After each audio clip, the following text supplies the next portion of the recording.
ঘুরতে পারবো। ঠিক আছে, এটা করে যদি আমি বাঁচতে পারি এটাই করব। নিতিন ডাইনির সাথে সেই কবরস্থানে যায় যেখানে সেই ডাইনির কবর থাকে।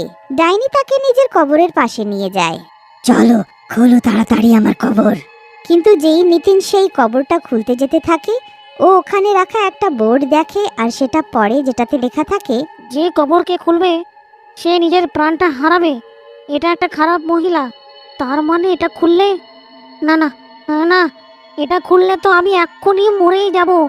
না, আমি এটা খুলবো না। কি মূর্খ ছেলে, তোকে এই কবর খুলতে হবে, নইলে আমি তোকে জ্যান্ত ছাড়বো না। আমাকে রাগ করাস না। আমাকে মারার থাকলে মেরে দাও, কিন্তু এটা আমি খুলবই না।